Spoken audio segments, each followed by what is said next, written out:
Why the ones who give the most often hurt the deepest. There's a strange pattern hiding in plain sight. The people who seem the kindest, the ones who listen without interrupting, who show up without being asked, who carry the pain of others like it's their own, are often the ones suffering the most behind closed doors. They're exhausted, but not from working too much or sleeping too little. They're tired from carrying what was never theirs to hold. You've seen them. Maybe you are one of them. The person who absorbs tension the moment they enter a room. The one who senses something is wrong even before a word is spoken. They're the first to reach out, the last to ask for help, and somewhere along the way, they've convinced themselves that being good means being empty. Carl Jung once asked a question that cuts deeper than most. Is what you call love actually love? Or is it a disguised wound that question doesn't accuse? It reveals. Because not all giving comes from abundance. Sometimes, giving is a survival instinct. And sometimes, what looks like compassion is a quiet cry for worthiness. Imagine someone who grew up in chaos. They learn early that peace is something they must create. So they begin scanning faces, predicting moods, soothing storms before they erupt. Over time, this hyper-attunement becomes their identity, and they become the fixer, the helper, the one everyone relies on. And it works. They're praised for being mature, selfless, even wise. But no one sees that every act of care comes with a silent price. The erosion of self. This is where the wound hides, not in the act of caring, but in the belief that love must be earned through sacrifice, that unless they are useful, they are unworthy. That being seen requires being drained. It sounds noble on the surface, but underneath, there's a deep fear that if they stop giving, they will disappear. And so they keep giving, even when it hurts, even when it empties them. They offer comfort to others while silencing their own needs. They hold space for everyone else's storms while ignoring the quiet voice inside that whispers, "I am tired. I am hurting too." This kind of giving is not generosity. It's a performance of safety, a way to avoid rejection, to stay needed, to stay loved, and over time it becomes automatic. They don't even question it anymore. Helping becomes a reflex, saying yes becomes a habit, and setting boundaries feels like betrayal. But here's the twist. The people they help the most often don't notice. Or worse, they come to expect it. Because when someone always shows up, their absence becomes unacceptable. And now the empath is trapped, not in someone else's prison, but in one they built themselves. A prison made of yes, made of silence, made of I'm fine when they're not. What if being kind to others has made you cruel to yourself? What if the exhaustion you feel isn't from doing too much, but from being too much for everyone but you? There's a moment in every empath's life when the weight becomes unbearable. Not because they've failed, but because their soul refuses to stay invisible any longer. It begins to ache, not just emotionally, but physically. The body starts to whisper what the mouth has been too afraid to say. Enough. Jung believed that the unconscious will speak through dreams, illness, and fatigue when the conscious mind refuses to listen. And if you are always tired, always anxious, always apologizing for your own needs, it may not be because you're weak. It may be because you've been bleeding emotionally for years without even noticing. You may think you're being loving, but you might be disappearing. You may think you're saving others, but you could be the one who needs saving, not from others. From the idea that your worth lives only in what you give. So the question is no longer how much can you carry? The real question is, When will you set it down? Because if your light is always available for others to take, you will wake up one day and realize you're standing in the dark, and the people who once praised your generosity won't even notice you're gone. Why the ones who give the most often hurt the deepest? There's a strange pattern hiding in plain sight. The people who seem the kindest, the ones who listen without interrupting, who show up without being asked, who carry the pain of others like it's their own, are often the ones suffering the most behind closed doors. They're exhausted, but not from working too much or sleeping too little. They're tired from carrying what was never theirs to hold. You've seen them. Maybe you are one of them. The person who absorbs tension the moment they enter a room. The one who senses something is wrong even before a word is spoken. They're the first to reach out, the last to ask for help, and somewhere along the way, they've convinced themselves that being good means being empty. Carl Jung once asked a question that cuts deeper than most. Is what you call love actually love, or is it a disguised wound that question doesn't accuse? It reveals. Because not all giving comes from abundance. Sometimes giving is a survival instinct, and sometimes what looks like compassion is a quiet cry for worthiness. Imagine someone who grew up in chaos. They learn early that peace is something they must create. So they begin scanning faces, predicting moods, soothing storms before they erupt. Over time, this hyper-attunement becomes their identity. They become the fixer, the helper, the one everyone relies on, and it works. They're praised for being mature, selfless, even wise. But no one sees that every act of care comes with a silent price. The erosion of self. This is where the wound hides. Not in the act of caring, but in the belief that love must be earned through sacrifice. That unless they are useful, they are unworthy. That being seen requires being drained. It sounds noble on the surface, but underneath there's a deep fear that if they stop giving, they will disappear. And so they keep giving, even when it hurts, even when it empties them. They offer comfort to others while silencing their own needs. They hold space for everyone else's storms while ignoring the quiet voice inside that whispers, "I am tired. I am hurting too." This kind of giving is not generosity. It's a performance of safety, a way to avoid rejection, to stay needed, to stay loved, and over time it becomes automatic. They don't even question it anymore.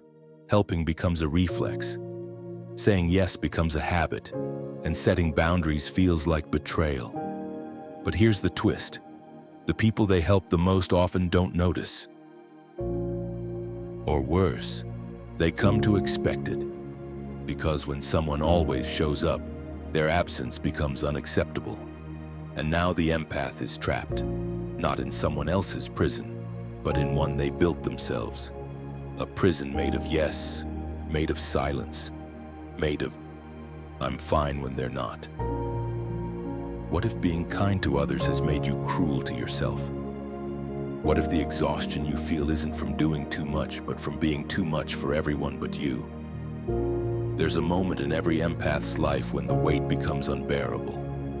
Not because they've failed, but because their soul refuses to stay invisible any longer. It begins to ache, not just emotionally, but physically.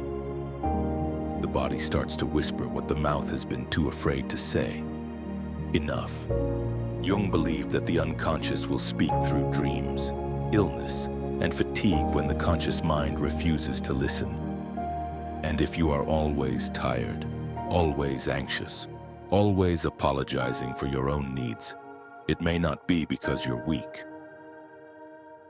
It may be because you've been bleeding emotionally for years without even noticing. You may think you're being loving, but you might be disappearing. You may think you're saving others, but you could be the one who needs saving. not from others. From the idea that your worth lives only in what you give. So the question is no longer how much can you carry? The real question is when will you set it down? Because if your light is always available for others to take, you will wake up one day and realize you're standing in the dark. And the people who once praised your generosity won't even notice you're gone. You are not being empathic, you are abandoning yourself. Most people think empathy is a gift, but they rarely ask where it came from. Because empathy in its rawest form is not always born from love. Sometimes it's born from fear, from instability, from a childhood where peace was unpredictable and love came with conditions. Imagine a child who learns that safety depends on reading the room perfectly. One raised in an environment where moods shift without warning, where one wrong word can trigger a storm. That child doesn't get to relax. They scan, absorb, predict. They become emotional detectives, constantly analyzing what others feel to protect themselves from what might happen next. Over time, this hyper-awareness turns into a skill, and that skill becomes their identity. They're praised for being sensitive and intuitive, understanding. But no one sees that this empathy was not a choice. It was survival, and it wasn't love, and it was armor. Carl Jung warned us of this kind of distortion. He saw how the psyche often confuses adaptation with essence, that we do not become who we are, we become what kept us safe. And if pleasing others kept you safe, then pleasing others became your identity. This is the root of people-pleasing trauma, the compulsion to soothe everyone's discomfort before they even name it, the urge to stay agreeable, even when you are in pain, the instinct to smile when you want to scream. It's not empathy, it's erasure, and it runs deep. You start believing that being needed is the same as being loved, that fixing others will finally make you feel whole, that your worth depends on your ability to remain useful, invisible, compliant. And so you shapeshift. You become who they need you to be. You dim yourself so they don't feel threatened.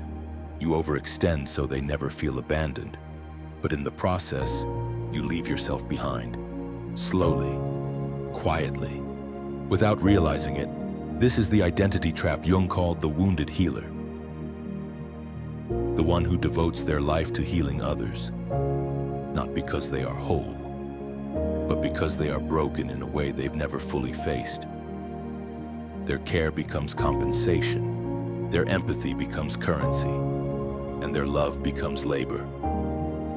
Here's the twist. You think you're helping people, but what if you're just trying to be loved? What if every act of sacrifice is really a hope that someone will finally stay? What if your kindness is not generosity, but a secret negotiation with your own loneliness? That is a hard truth, but it is also a liberating one. Because once you see that you've been abandoning yourself in the name of connection, you can begin to reclaim what you lost. You can begin to ask the harder questions, like why do I feel guilty when I say no? Why does silence feel like rejection? Why does someone else's discomfort feel like my responsibility? These aren't random emotions. They are the echoes of an old survival script still running inside you. A script that taught you love is earned, not given. That your needs are secondary. That to be chosen, you must never be too much. But the reality is, every time you betray your truth to preserve a relationship, that relationship stops being real. Every time you swallow your words to keep the peace, that peace becomes a prison. And every time you abandon your own needs to meet someone else's, you reinforce the lie that you don't matter. Jung believed that healing doesn't come from becoming more good, it comes from becoming more whole. And wholeness requires you to turn toward the parts you've disowned, the anger, the grief, the fear of being unwanted, because until you make peace with those parts, you will keep offering yourself up in pieces, hoping someone else will put you back together. You are not here to be consumed. You are not here to perform safety for others. You are not here to earn love through exhaustion. You are here to exist fully, loudly, unapologetically. But that cannot happen if you keep calling self-sacrifice love. It cannot happen if your empathy is just a mask for self-abandonment. And it certainly cannot happen if you continue mistaking your trauma response for your personality. So take a moment and ask yourself the question most empaths avoid. Who would I be if I stopped trying to be what others need? And would I still feel worthy if I said no? They're not looking for love. They're looking for a place to feed. There's a reason you keep getting pulled into relationships that feel intense but leave you empty. A reason why you feel so alive in the beginning, only to find yourself drained, confused, and questioning your own worth. It's not just about compatibility, it's about energy. And more importantly, it's about unconscious patterns seeking resolution. Carl Jung taught that the unconscious has a gravitational pull. Whatever we have not integrated will find its way back to us through people, through relationships, through symbols. If you carry a light within you, a genuine presence, a deep awareness, an open heart, that light doesn't just illuminate, it attracts, especially those who have lost their own. Enter the narcissist. Not the cliché version obsessed with selfies and praise. The archetypal narcissist, the one who cannot feel deeply, who builds walls around their emotions, who hides from their own emptiness by attaching themselves to people who feel everything. To them, your empathy is not a gift, it's a resource. Your ability to listen becomes a doorway. Your ability to forgive becomes an opportunity. Your desire to understand becomes their shield. They are drawn to you not because they love your soul, but because your soul makes them forget they've lost theirs. This is not conscious, it's ritual. It's an unconscious dance of opposites. The one who gives endlessly finds the one who takes without shame. The one who carries the emotional burden pairs with the one who refuses to carry anything at all. And together, they recreate an ancient script: the feeder and the fed, the healer and the hollow. At first, it feels magnetic. The connection is fast, deep, intoxicating.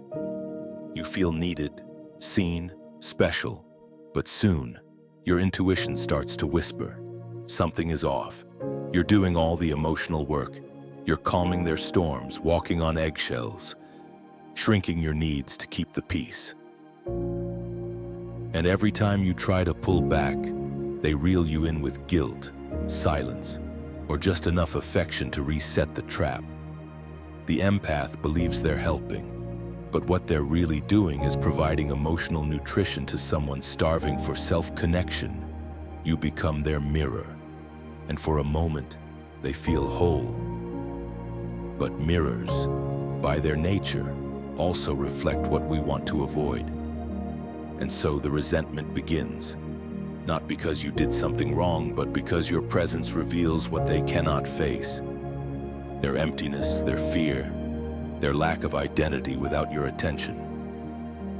This is why the relationship always turns. The warmth fades. The conversations become laced with blame. You feel like you're failing, even though you're giving everything you have. But the more you give, the more they pull, the more they take, the more you lose yourself. And the truth hides in plain sight. They never came for love. They came to feed on your light, to soak in your attention, to borrow your sense of self because theirs is too fragile to carry alone. You are not crazy for feeling exhausted after being with them. You are not overreacting when your body shuts down after each interaction. Your nervous system knows what your heart is afraid to admit. You are being drained, not physically, energetically, spiritually. And here's the twist. You mistake their hunger for love. But it's not love, it's consumption. And the longer you stay, the more you forget what love actually feels like. Because real love does not empty you, it fills you. It does not ask you to abandon yourself. It asks you to become more of who you are.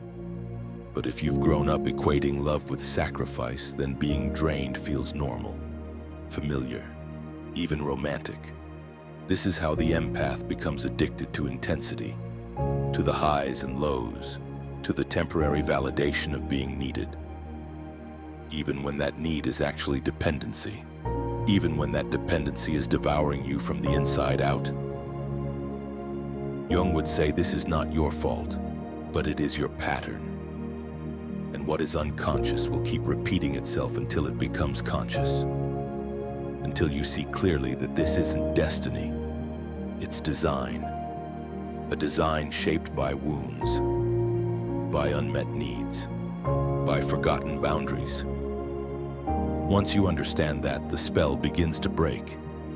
You stop asking why they won't change, and you start asking why you keep trying to rescue someone who never asked to be saved.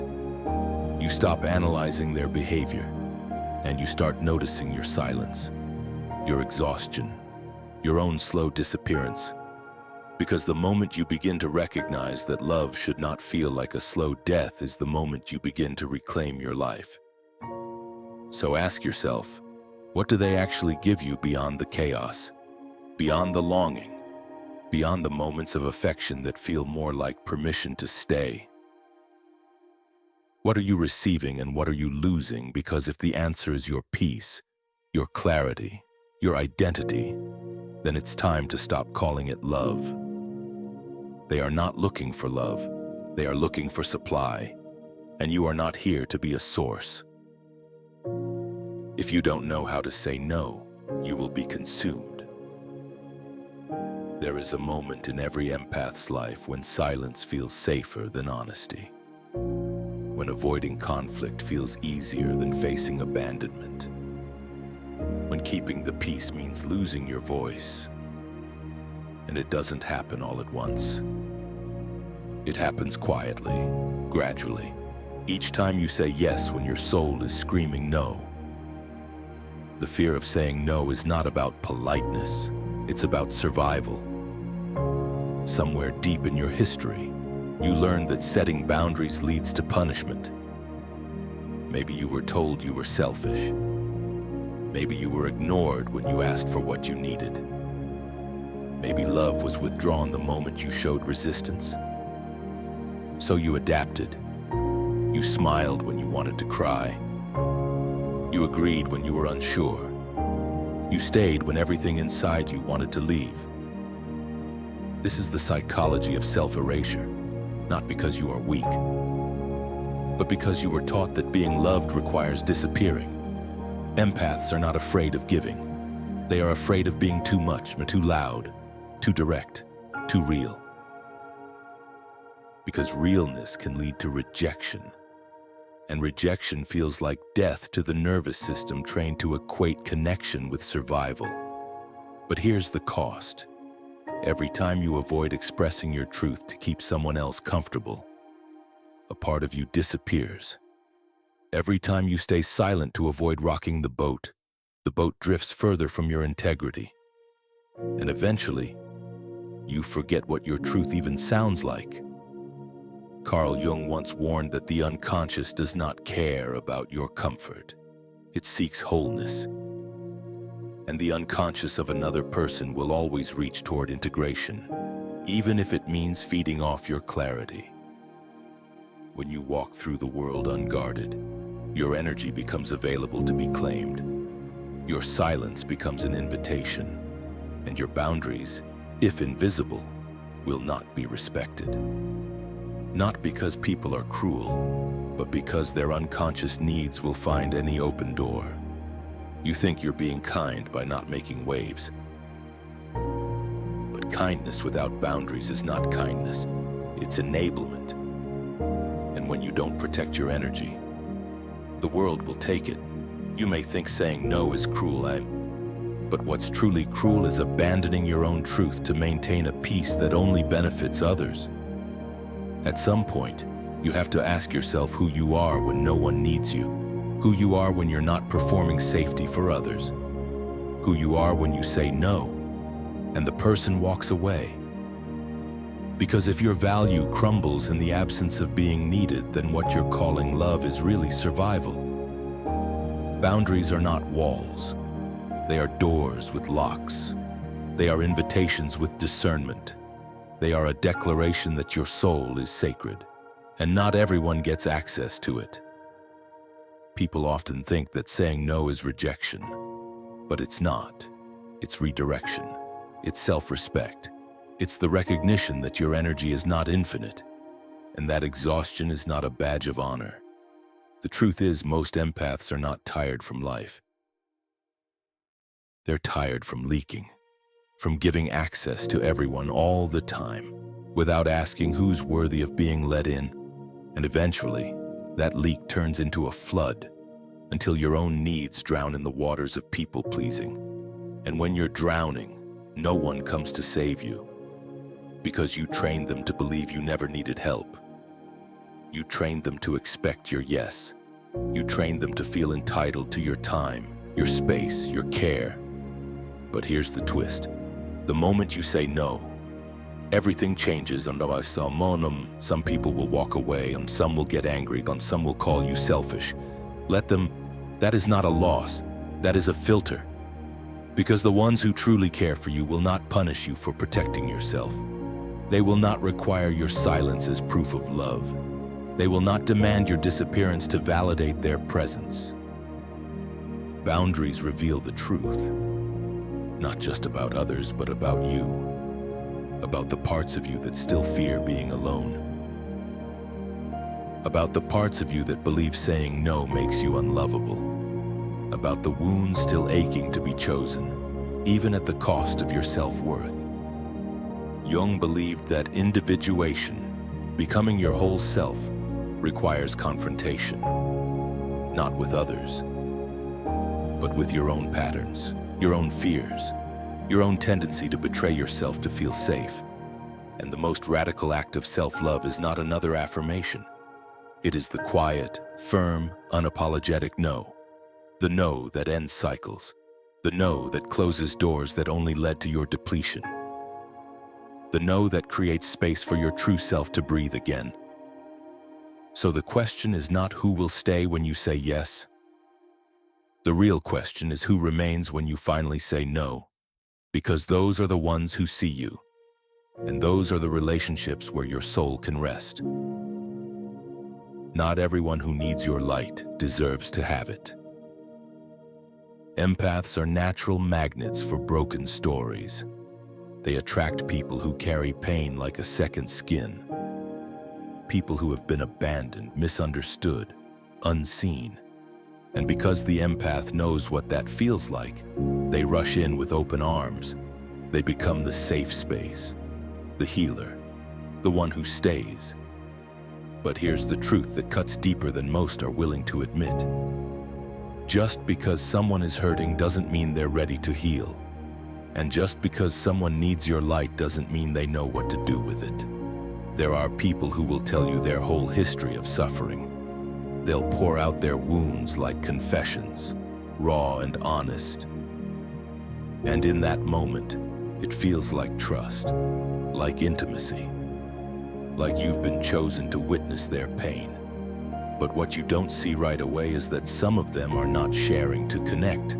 They are sharing to bind, to draw you in, to make their pain your responsibility. And because you're an empath, you accept the role without hesitation. You believe that if you just love them enough, they will transform, that your presence will be enough to inspire change, that your patience will lead them back to themselves. But days pass, weeks pass, and nothing changes. They still blame, still resist, still create chaos and call it personality. And slowly, you start to realize that their pain has become a shield, a justification, a way to avoid growth.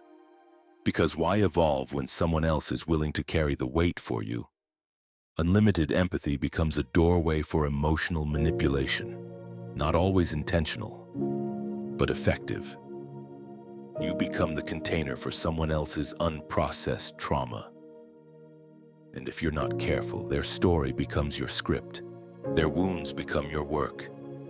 This is where you must pause, because empathy is sacred. But without boundaries, it becomes a weapon used against you. Some people don't want to be helped. They want to be held, yes. But held in their dysfunction, held in their comfort zone. Held in the belief that the world should adapt to their pain. And the more you support them without accountability, the more they resist any real change. Here's the twist. Love is not staying no matter what.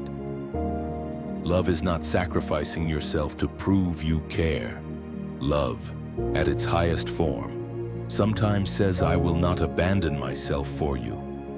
And if that means walking away, then walking away is the most loving thing you can do. It is not cold to remove yourself from someone who refuses to grow. It is not cruel to protect your energy from those who drain it. It is not betrayal to choose peace over chaos. You can have compassion for someone and still not allow them in your life. You can honor their humanity and still say no. That is not indifferent. That is maturity. Carl Jung believed that wholeness cannot be given.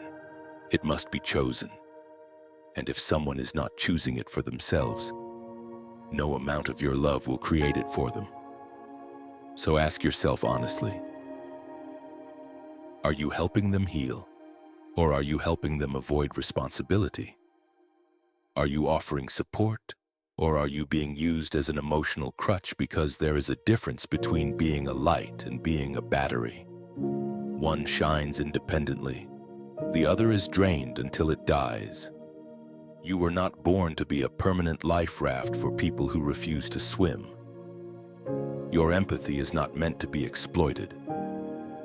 Your care is not meant to be currency. Sometimes the most powerful act of love is departure, not out of anger, but out of clarity. Because when you step away from someone who only takes, you give them the opportunity to face themselves, to meet the part of them that must finally stand up without your support. And more importantly, you return to yourself. You reclaim the energy you've been outsourcing. You remember that your light is a gift, not a giveaway. So the next time someone clings to your compassion but refuses your truth, remember this: you are not walking away from them. You are walking back to you. Love is not sacrifice, it's seeing each other more clearly. We often hear that love is sacrifice, that real love means putting others first, giving more than we take, staying even when it hurts. But what if that idea is not love at all? What if it's a misunderstanding that keeps us trapped in patterns that look noble but feel like slow self-destruction? Carl Jung believed that healing does not begin when we fix others. It begins when we stop trying to. When we stop projecting our hopes onto people who do not wish to change. When we stop using relationships as distractions from our own unfinished work. Healing begins the moment we stop turning outward and begin to see ourselves clearly. But for the empath, this shift is hard. Because the empath feels deeply. They care intensely. And so they believe that love must mean doing everything they can to help, to guide, to heal. It sounds beautiful. But beneath the surface, that drive to help often comes from a hidden fear. The fear that if they stop being useful, they will no longer be lovable. And that's where emotional fusion begins. Emotional fusion is not intimacy. It is the collapse of boundaries.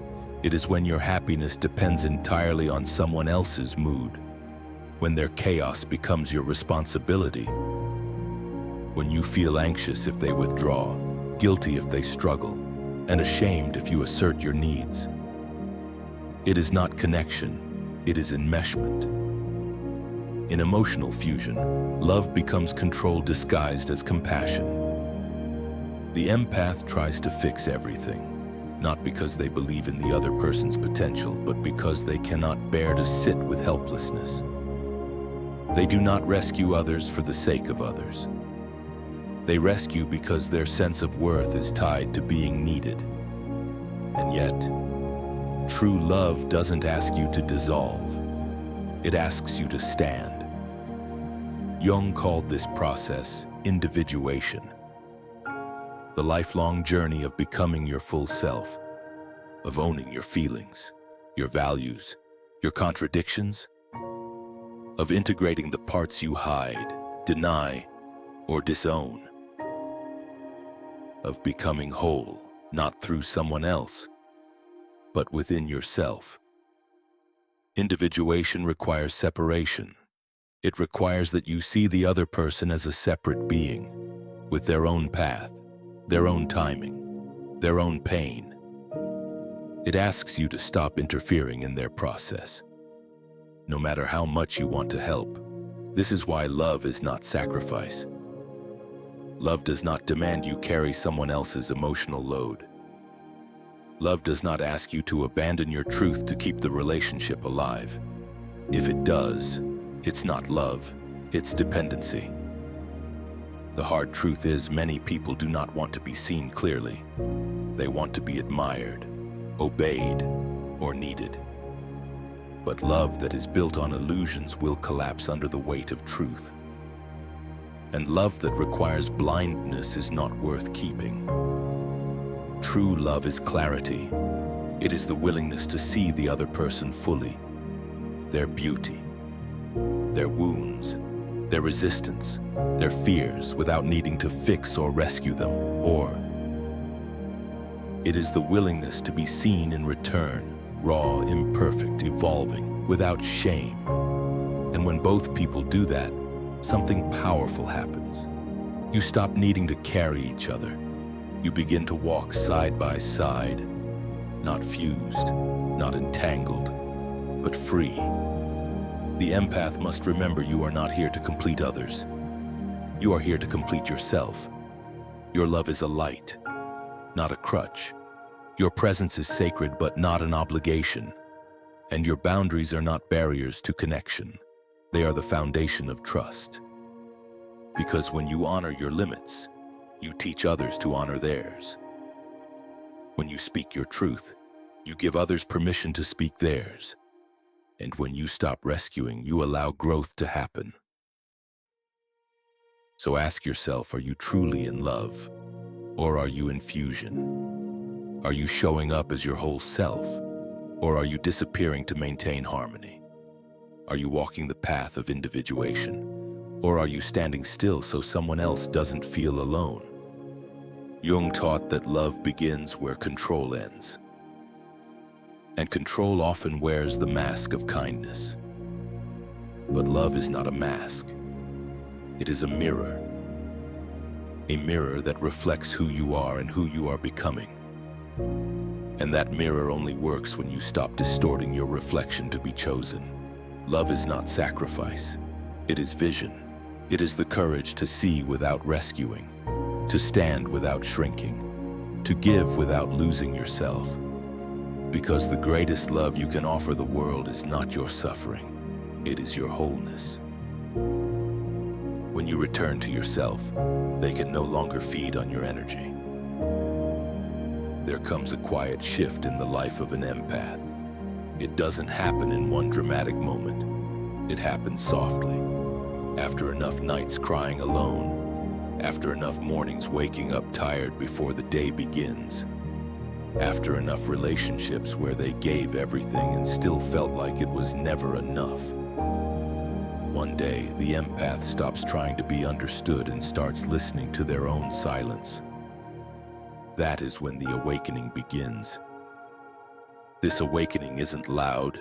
It doesn't come with fireworks. It comes with boundaries. It begins the first time you say no and mean it. The first time you leave a conversation that drains you without explaining why. The first time you choose peace over proving your point. That's when the power starts to shift. You stop feeling responsible for other people's emotions. You stop apologizing for your sensitivity. You stop shrinking so others can feel big. And suddenly, those who once relied on your energy to fill their voids begin to fall away. Not because you're cruel, but because you're no longer available to be consumed. This is the sign of an awakened empath. They no longer feel the need to justify their boundaries. They don't beg to be chosen.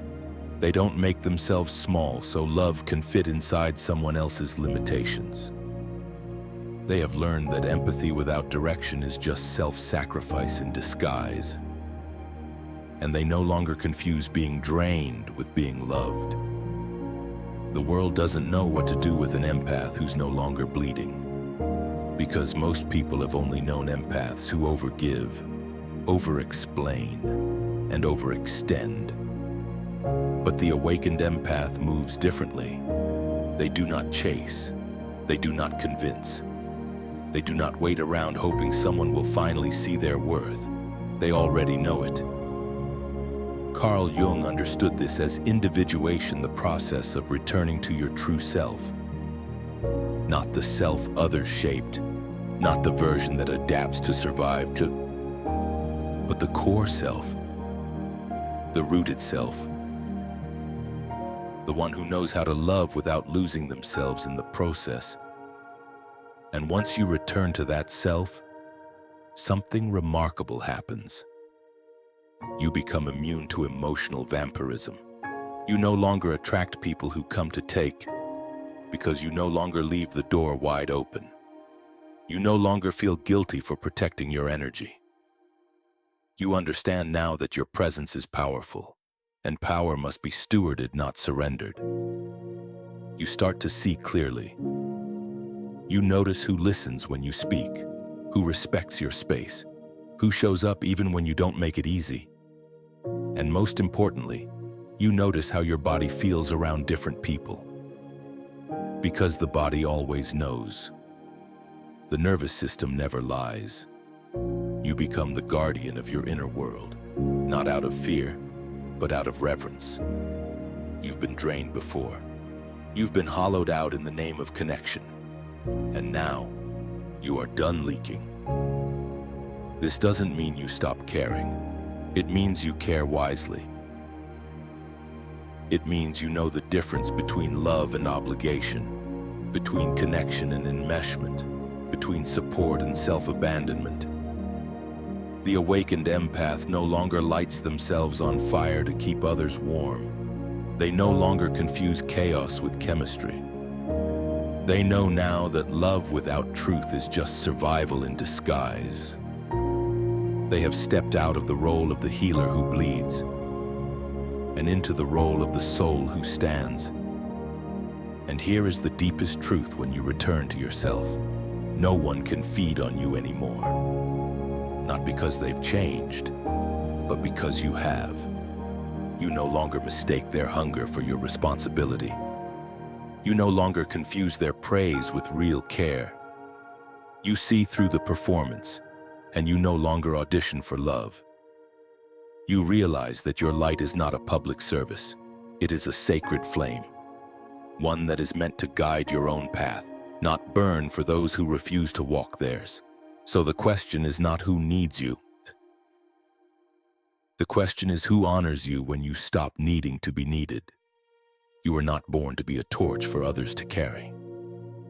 You were born to tend the fire within you, to protect it, to grow it, to let it shine not for their approval, but for your alignment. So ask yourself with honesty and courage, when was the last time you said no to protect your soul? Not to be mean, not to punish, but because your peace mattered more than someone else's comfort. That question is a doorway. And on the other side of it is your power. Quiet, steady, unshakable. Because when you stop living to be consumed, you start living to be whole.